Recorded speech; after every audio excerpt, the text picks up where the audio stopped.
పోలింగ్‌లో పురుషుల కంటే మహిళల ఓట్లు ఎక్కువ పడ్డాయి సార్. పురుషుల కంటే దాదాపు 5,00,000 మహిళల ఓట్లు ఎక్కువ పడ్డాయని ఎలక్షన్ కమిషన్ గూడా చెప్తుంది. ఇది జగన్‌ని ఇది ఆయనకు ప్లస్ అయ్యే ఛాన్స్ ఉందా వైసీపీకి? అంటే మహిళా ఓటర్లలో ఎంత శాతం, పురుష ఓటర్లు ఎంత శాతం అని చూడాలి. నెంబర్ ఆఫ్ ఉమెన్ ఓటర్స్ మాత్రమే చూస్తే సరిపోదు. ఓకే. ఆ ఓవరాల్ ఓటర్స్‌లో ఎంత పర్సెంటేజ్ ఎటు వేశారన్నది ఇంపార్టెంట్ అవుతుంది. బట్ డెఫినెట్‌గా మహిళా ఓటర్లు వైసీపీకి అనుకూలంగా ఉండే అవకాశమే ఎక్కువగా ఉంది. రకరకాల ప్రీ పోల్ సర్వేలకు కూడా అదే తేలింది. అట్లీస్ట్ మహిళా ఓటర్లలో 10% వరకు కూడా జగన్‌కు ఆధిక్యత ఉంది అని.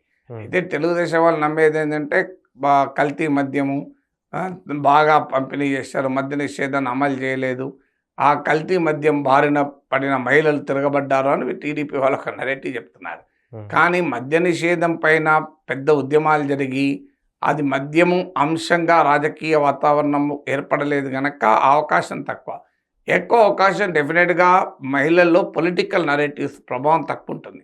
అంటే రాజకీయపరమైన అంశాల ప్రభావం మహిళల ఓటర్లపైన తక్కువ ఉంటుంది.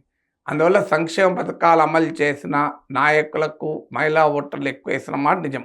ఇది రాజశేఖర రెడ్డికి అనుభవం అదే, ఎన్టీ రామారావు అనుభవం అదే. ఇటీవల కేసీఆర్ ఓడిపోయినా కూడా తెలంగాణలో Lokniti CSDS post poll study ప్రకారం మహిళా ఓటర్లు కేసీఆర్కి ఎక్కువ, బీఆర్ఎస్కి ఎక్కువ ఓట్లేశారు.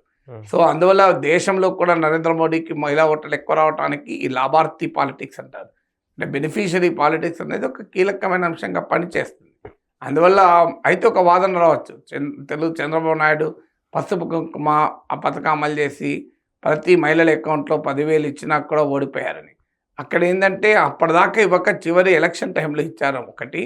తర్వాత చంద్రబాబు నాయుడుకు పథకాల మీద బ్రాండ్ లేదు, జగన్మోహన్ రెడ్డికేమో సంక్షేమ పథకాల బ్రాండ్ ఉంది రాజశేఖర రెడ్డి లెగసీ వల్ల. అందువల్ల మహిళా ఓటింగ్ ఏ మేరకు పెరిగినా అది వైసీపీకి అదనంగా అడ్వాంటేజ్గా ఉంటుంది.